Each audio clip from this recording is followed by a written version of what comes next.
miền toàn tay né này nắng này cho cả lá vào đây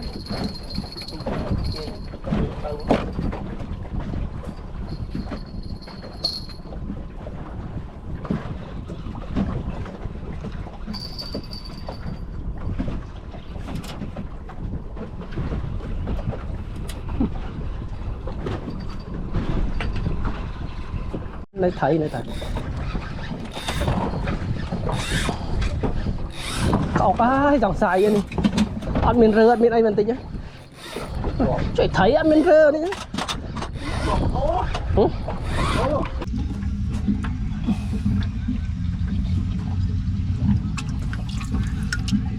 ô à nó thông rồi trời ơi bạn là vải đây tập bài hay trời vải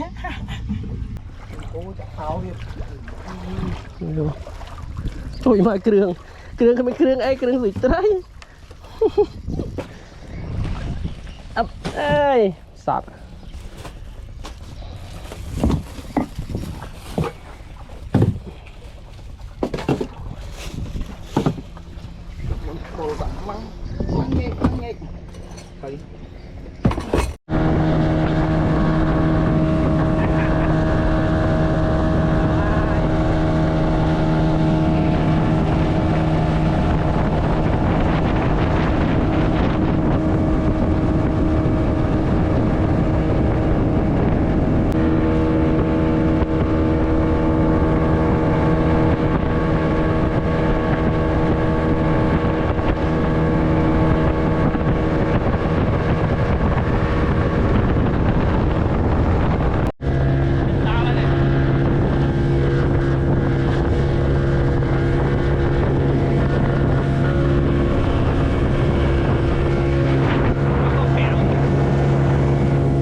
đừng ta có ốc đâu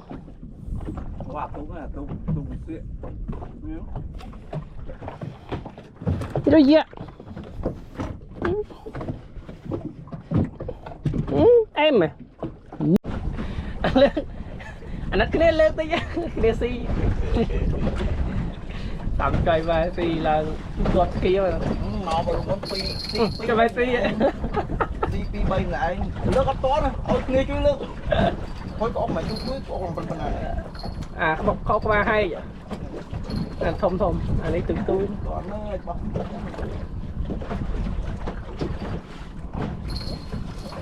miền toàn tay né này nắng này cho cả lá vào đây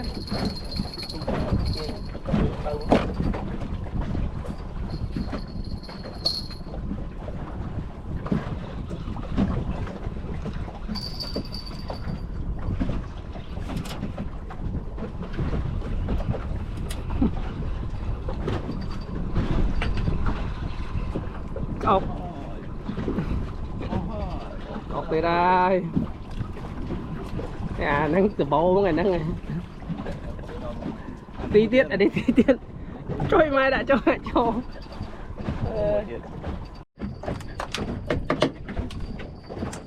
ôi nó cắt nô hai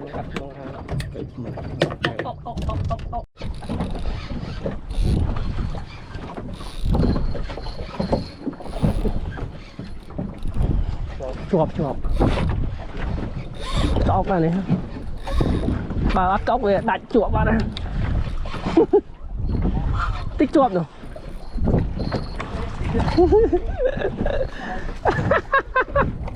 trời mày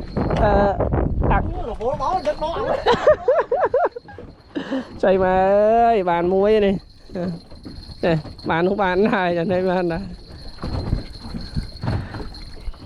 một bạch mai đó cả lát cho nên ơi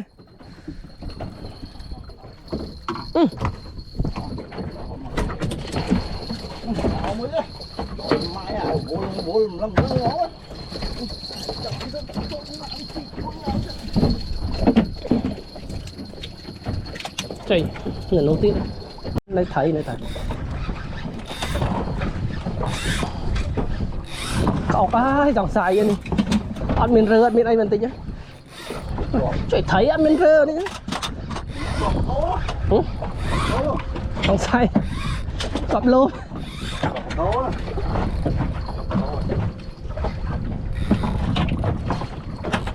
chạy chúa mấy kìa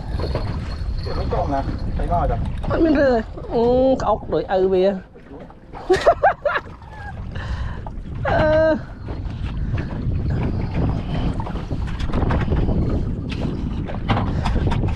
trời mà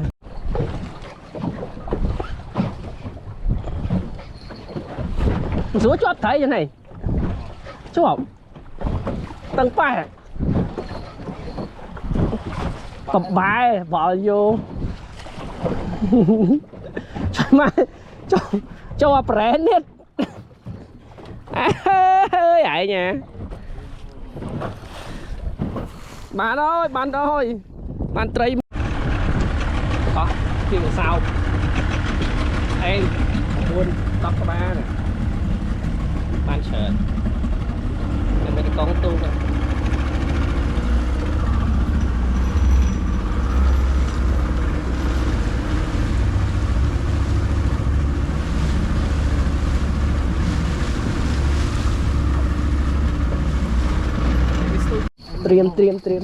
Triêm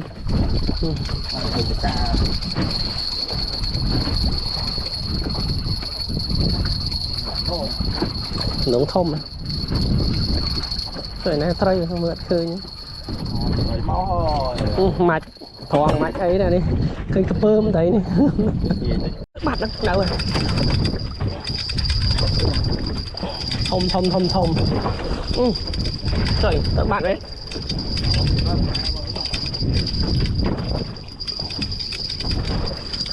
trời dù tới ấp tăng mình đi vậy ốc lại phải chơi quá hay dù hai tuần ôn mà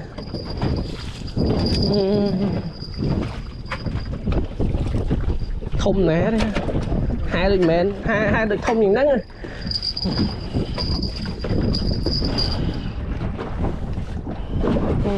sọt trời mà còn khơi tray mình này thơm luôn ấy tray khôi khơi như bà hơi ô bùa nhom màu nó nhưng mà có không phong ấy kia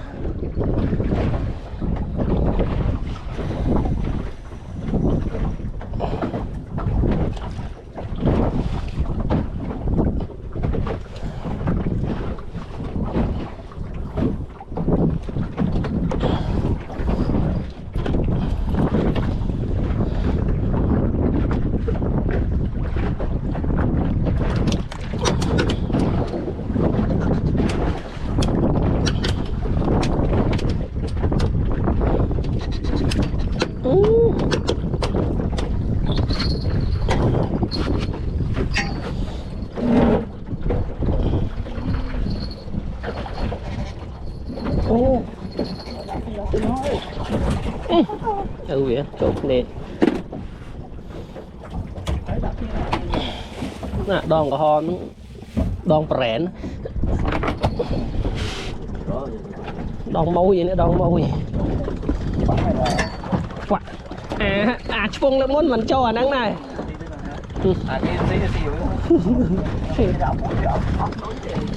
lượt máu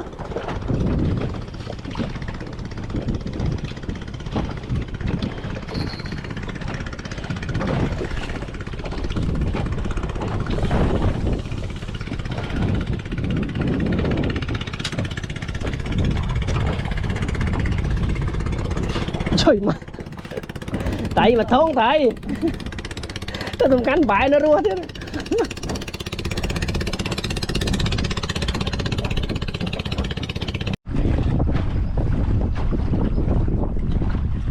không dùng mấy đấy thốn nữa con nè mà đâu của vệ sĩ đây nè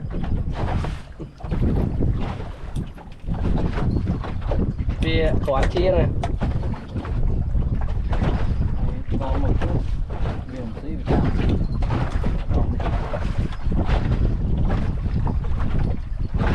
sọc cái thấy thông cái sọc cái tray chụp tôi nữa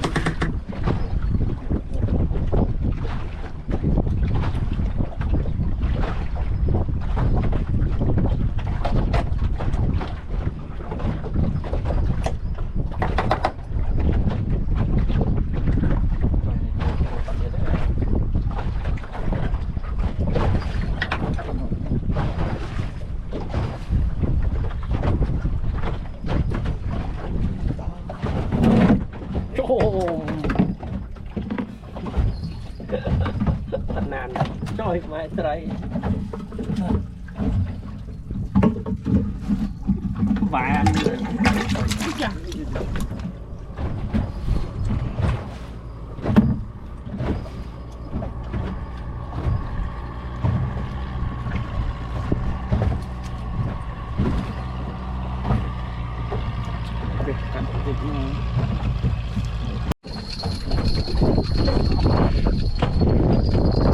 thôi bỏ vô khăn đi xì đây. Đặt đặt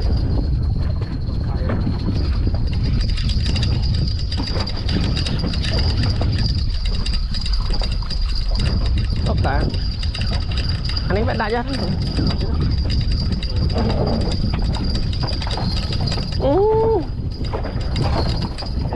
đại đặt là trôi mà đặt bắt ừ vì mặt đặt nữa này đã lên đây đã cả đây tranh nhà bây giờ vẫn đi trôi mà này đây xì còn bao bia với cái này mà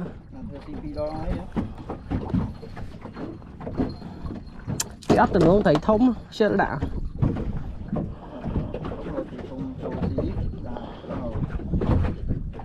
anh đi clay pe đang với xì ăn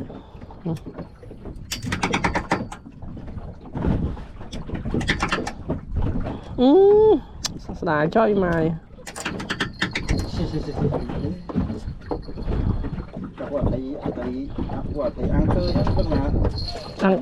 ăn cơi đánh đây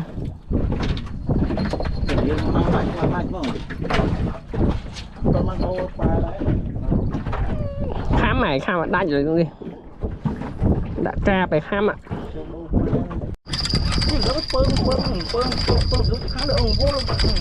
chồ đó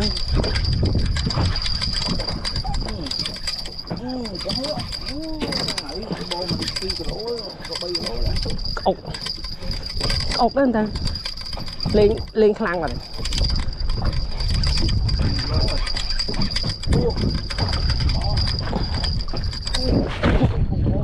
tưới mai cái đánh bạn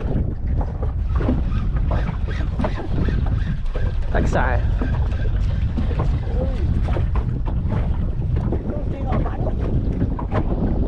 tin đánh tuổi mai bia ơi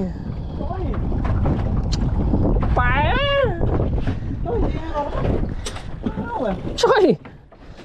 trời này cả cọp đại đánh tận này dạ cái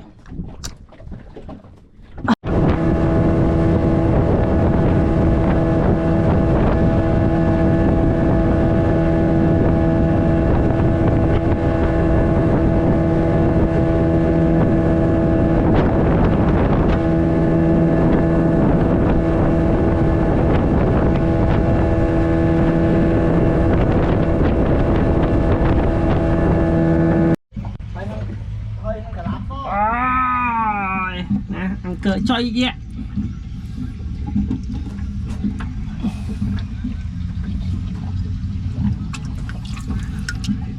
ô à nó thông rồi chơi các bạn là vải đây tập bài chơi vải ngọt bạn đó cái này hùa rồi nó hùaទៀតlâu rồi